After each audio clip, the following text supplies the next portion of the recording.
Everyone, আশা করি প্রত্যেকে খুব ভালো আছো। আজকের ভিডিওটা বুঝতেই পারছো আমার অবভিয়াসলি যাদবপুর ক্লিনিক, যেটা প্রত্যেক শনিবার দিন 10:30 থেকে 2টো অবধি থাকি, শুভ ডায়াগনস্টিক সেন্টার। আজকের ভিডিওটা নিয়েছি আমার খুব প্রিয় ক্লায়েন্ট হেমাঙ্গিনী। তোমরা অবশ্যই হেমাঙ্গিনীকে এখন চিনে গেছো। হেমাঙ্গিনী আমাকে বলেছিল দিদি 10 কেজির পর কিন্তু একটা ভালো রিভিউ দেবো, তো আজকে তোমাদের সাথে সেই রিভিউটা আমি শেয়ার করতে চলে এলাম। 12.5 কেজি ওয়েট লস হয়েছে 5 মান্থসে। ভীষণ একটা গ্রেট অ্যাচিভমেন্ট। তার কারণ হচ্ছে হেমাঙ্গিনী একদম ফুল টাইম হাউস ওয়াইফ। ও কিন্তু সংসারের সমস্ত কাজ করে। ওর একটা ছোট্ট পুচকে আছে, তাকেও কিন্তু সামলাতে হয়। স্কুল বাজার সব সামলে কিন্তু 12.5 কেজি। এটা কিন্তু কোনো ম্যাটার অফ জোক নয়।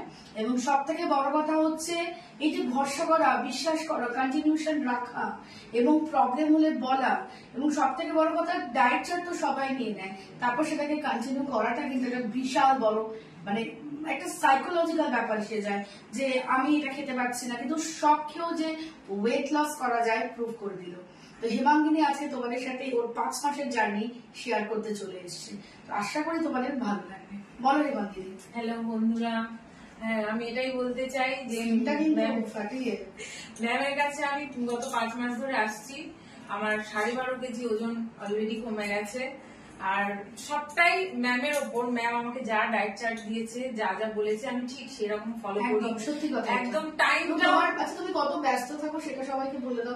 মানে অনেকে ভাবে না হাউস ওয়াইফদের যারা সার্ভিস, তুমি এজ এ হাউস ওয়াইফ কত ব্যস্ত? আমি বাড়িতে খুবই কম থাকি। আমার এই ছেলেকে আনতে যাওয়া, ছেলেকে দিতে যাওয়া, বাজার হাট সবই করতে হয়। হ্যাঁ, তারপর শাশুড়ি, আমার বাবা মা এদেরকে নিয়ে হসপিটাল যাওয়া আসা, সবকিছুর মধ্যেই আমাকে ম্যাম যে ডায়েট চার্টটা দেয় খাবার ক্যারি করে নিয়ে যাই। আর টাইমটা আমি মেনটেন করার চেষ্টা করি যতটা পারি। হয়তো সবসময় এক্সাক্ট হয় না, কিন্তু টাইমটা অবশ্যই মেনটেন করতে হবে। আর খাবারগুলো একদম ঘরের খাবার। আমি কোনো এখনো পর্যন্ত বাইরের খাবার খাইনি। কোনো কিছু খাবার ইচ্ছে হলে আমি ম্যামকে বলি সেটা বাড়িতে বানিয়ে খাই, বাট আমি বাইরের খাবার কিন্তু যাদের করে প্রত্যেক মাসে একবার করে চিট নেয়, এসেই বলে কালকে কিন্তু একটু চিট করবো। ম্যামের কাছে বলে নি। আমার কিছু থাকলে, ইনভিটেশন থাকলেও আমি ম্যামকে বলি যে ম্যাম এরকম আছে।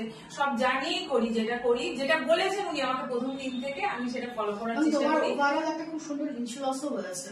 হ্যাঁ, সেটা হয়েছে পুরোটাই আমি বলবো ম্যামের জন্য। ম্যাম ছাড়া এটা সম্ভব হতো না। আরে সব তুমি এই যে এটা বলো, এই যে তুমি কন্টিনিউ করছো, তোমার মধ্যে লাগে না যে আর ভালো লাগছে না এরকম টেন্ডেন্সি? না, এখনো পর্যন্ত সেটা আমার আসেনি। বরং আমার আরো মনে হয় যে আরো এটা মানে কতটা আমি করতে পারবো। ম্যাম আমাকে বলেছিলেন 26 কেজি কমাতে হবে। আমি সেই টার্গেটেই এখন আছি যে না, হয়ে তো গেল 12 কেজি, আর